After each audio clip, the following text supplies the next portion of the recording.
I woke to a tap on my window, soft, deliberate, not the wind.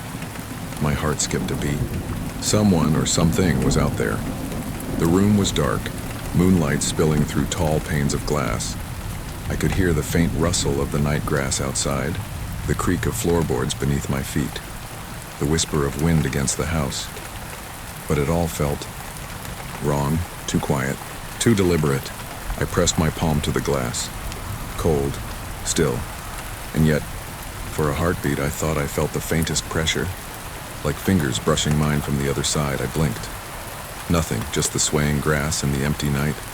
I laughed nervously, telling myself it was the wind or maybe exhaustion. I'd been alone here for weeks. My imagination was bound to play tricks, but when sleep finally came, it was restless, shallow. Every shadow seemed to linger too long, every whisper of wind too pointed. And then as the clock struck 3, the tap returned, steady, patient. I froze, heart pounding, and for a moment I thought I saw a shadow. Tall, unmoving, standing just outside the window. I blinked again, gone. Yet the unease remained. Something or someone was out there, watching, waiting. And for the first time I realized my little house, once comforting in its solitude, no longer felt like home. Sleep had become impossible. Each night I waited for the tap at 3 o'clock, my heart hammering, ears straining for the faintest sound. Some nights it came, some nights it didn't, but the dread never left.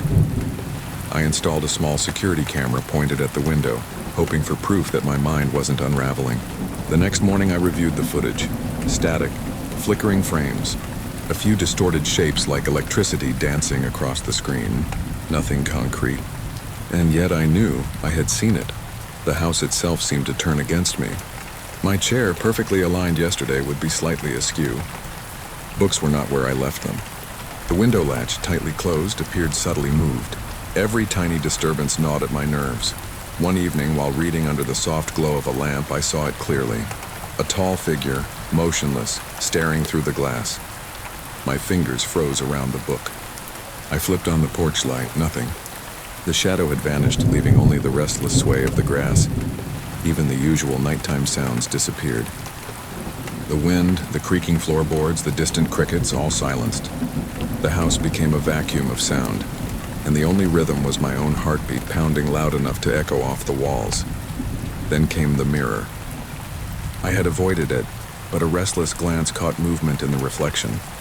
The window behind me was empty, yet the mirror showed a figure standing there unmoving, watching. I spun around. Empty room? My reflection trembled.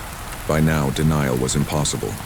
Whatever waited outside and sometimes inside had begun to reach into my life. I tried to tell myself it was all in my head. Weeks of isolation, stress, and overactive imagination could explain anything, right? Yet the house had changed. My chair, perfectly aligned yesterday, now sat slightly askew. Books I remembered stacking neatly were scattered. Even the window latch, which I had closed tightly, seemed subtly moved. One night, desperate for proof, I set up the security camera pointed directly at the window. I went to bed, heart racing, listening for the familiar 3 o'clock tap. When I reviewed the footage the next morning, all I saw was flickering static, a brief distortion in the grainy darkness. Nothing recognizable, nothing solid, and yet I knew it had been there. The tap returned that night, faint, deliberate. I froze, heart pounding, ears straining. The usual background of nighttime sounds, the rustle of grass, distant crickets, creaking floorboards, vanished entirely. The house became a vacuum of silence. I could hear only my own ragged breathing. Then came movement. Out of the corner of my eye, a tall, still shadow at the edge of the window. I blinked. Gone. But the memory lingered, pressing against my mind. The house, once comforting in its quiet solitude, had begun to feel like a cage. Something or someone was out there, watching, waiting. And for the first time, I feared that ignoring it would not make it disappear. Sleep had abandoned me entirely. Each night I waited for the soft tap at 3 o'clock, my heart hammering in my chest.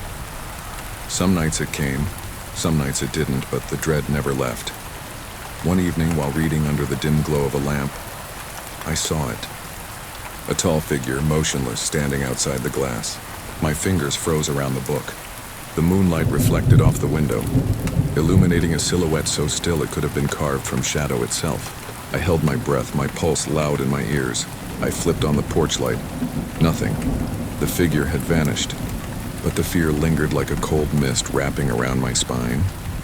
Even when I looked away, I felt it there, just beyond the glass, patient, unblinking. The house itself seemed to conspire against me. My chair, once perfectly aligned, was slightly askew. Books I remembered stacking neatly were scattered. The window latch, firmly closed, seemed subtly moved. Each small disturbance gnawed at my nerves. The usual nighttime sounds, the rustle of leaves, the distant chirping of crickets, the creak of floorboards, had all disappeared. The house was swallowed in silence. My own heartbeat echoed through the empty rooms. I realized then that the watcher outside wasn't content with remaining unseen. It was testing boundaries. It was learning, and I knew deep down it wouldn't stop. Sleep had become a stranger. My nights were filled with half-dreams, sharp and fractured, where shadows moved at the edge of my vision. Every creak of the floorboards, every whisper of wind made my pulse spike. I began to doubt myself. Was I imagining it all? Losing my mind? Friends suggested stress, loneliness, too much isolation, but their words felt hollow. Something was out there. Something was watching. I stopped looking out the window, but I could feel its presence. Even when my eyes were closed, I sensed it lurking just beyond the glass. I noticed tiny changes in the room. My chair slightly askew, books shifted, the window latch ever so subtly moved. The house, once comforting in its quiet solitude, now felt alien, hostile. The silence at night was worse than any noise. The rustle of leaves, the distant crickets, even the wind, everything disappeared. Only my own heartbeat echoed through the rooms, loud and insistent. I could feel it everywhere, pressing against my nerves, gnawing at the edge of reason. And then one night I glimpsed it in the mirror. I hadn't looked at my reflection before, afraid of what I might see. The window behind me was empty, yet the mirror showed a tall, still figure standing there, watching. I spun around. The room was empty, but the fear remained tangible, pressing against my chest. I realized then, ignoring it would not make it go away. It was learning, waiting, patient, and I had nowhere to hide. The nights grew unbearable. I could no longer ignore the subtle invasions. Objects in my room shifted slightly, as if someone had been there while I wasn't looking. My chair, my books, even the window latch, tiny, almost imperceptible changes that made my skin crawl. One evening, while reading under the soft glow of a single lamp, I saw it again. A tall, still figure standing outside the window watching, moonlight reflected off the glass, illuminating the outline of its head, unmoving, unblinking. My fingers froze around the book. I switched on the porch light. Nothing. It was gone. Yet the feeling of being watched pressed down on me like a physical weight. Then came the footsteps. Slow, deliberate, echoing across the wooden floors of the living room. My heart jumped into my throat. Someone or something was inside.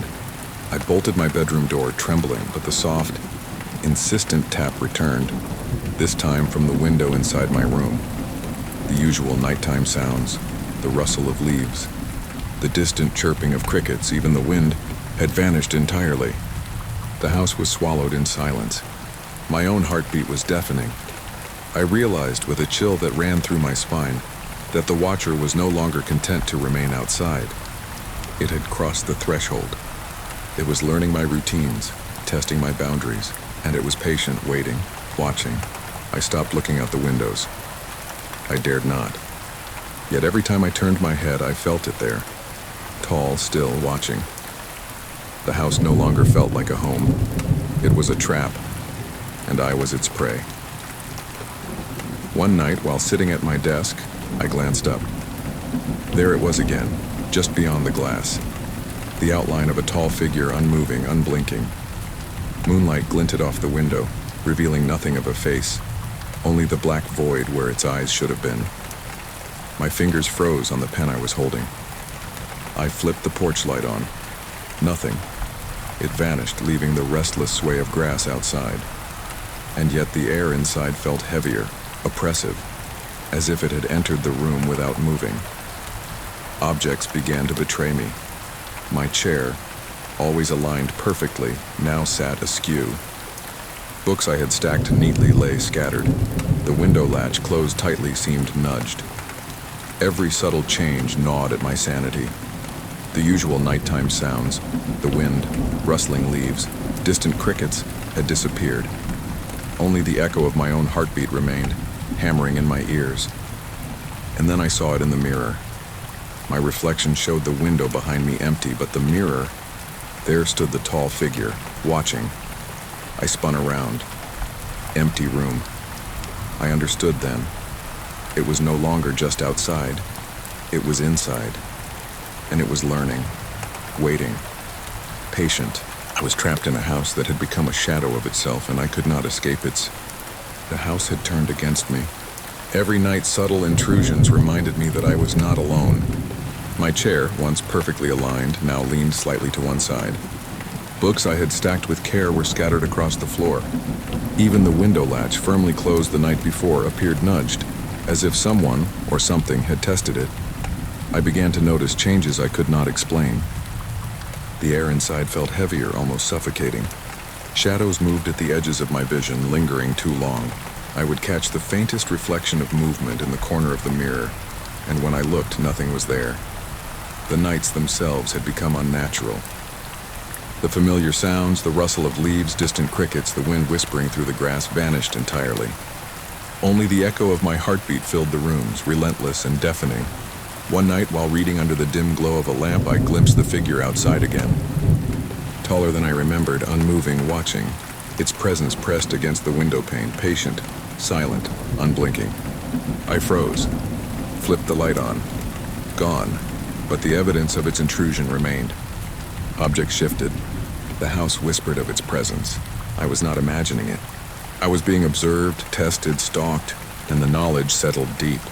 The nights had grown unbearable. The familiar sounds, the rustle of leaves, the distant chirping of crickets, even the wind had all vanished. The house had fallen into a suffocating silence, broken only by the relentless pounding of my own heartbeat. Every creak, every breath felt amplified, echoing through the rooms like a drum of warning. I moved cautiously from room to room, senses straining. The objects that had shifted before, the chair, the books, the window latch, now felt like signs of a presence that was patient, deliberate, and always watching. I could feel it in the air, pressing down on me, heavy and invisible. One night I dared to glance at the mirror. The window behind me was empty, but in the glass I saw it, a tall, unmoving figure standing just beyond the pane, watching. My reflection trembled. I spun around. The room was empty. The stillness pressed in, suffocating. The silence was worse than any sound. It was a presence in itself, a living void that seemed to pulse and breathe. And I realized with a chill that went straight to my bones that the watcher did not need to move or make a sound. Its patience was its power. It was waiting for me to slip, to notice it fully. I was trapped in a house that had become a cage, and the watcher was the lock. I avoided mirrors at night, terrified of what they might show. But one restless evening I caught a movement in the corner of my eye. My reflection stared back at me, pale and trembling. And behind me, in the glass, a tall, still figure stood at the window. I spun around. The room was empty. The window behind me showed nothing but darkness and swaying grass. Yet the mirror didn't lie. It reflected the watcher, motionless, silent, eyes impossibly black, staring directly at me. I backed away, my pulse hammering in my ears. The room felt smaller, the air heavier. Every instinct screamed at me to run, to escape. But the house seemed to stretch around me, trapping me in its silence. The objects that had shifted before, the chair, the books, the window latch, now felt like deliberate warnings. It was learning, testing me, breaking down my defenses slowly, patiently. I realized then that I could no longer hide. I could not ignore it. The watcher was no longer content to lurk outside. It had infiltrated my mind, my space, my very sense of reality. And I understood with a cold certainty, the worst was yet to come. I set up the camera again, desperate for proof. Hours passed in silence, the house holding its breath. Then, under the pale glow of the moon, the footage revealed it. Finally, a tall figure appeared outside my window, unmoving, unblinking. Eyes like black voids that swallowed the light. I watched, frozen, as it stood there for hours, silent, patient. Its presence was suffocating even through the lens. I rewound the tape, convinced I had imagined it. But there it was again, every frame, every movement, or lack thereof, clear. It hadn't moved a muscle. It hadn't blinked. Just watched. The knowledge pressed on me like a physical weight. It wasn't fleeting. It wasn't a shadow. It was real. And it was waiting. For me, my heartbeat thundered in my ears. The silence of the house had never felt so loud. And I realized with a chill running down my spine that the watcher wasn't just outside anymore. Its patience had a purpose. It was preparing to cross the line. I could feel it just beyond the glass, learning, waiting. And I knew that whatever came next, there would be no denying its presence. That night, I heard it. Footsteps, slow, deliberate, echoing across the wooden floors of the living room. My breath caught in my throat.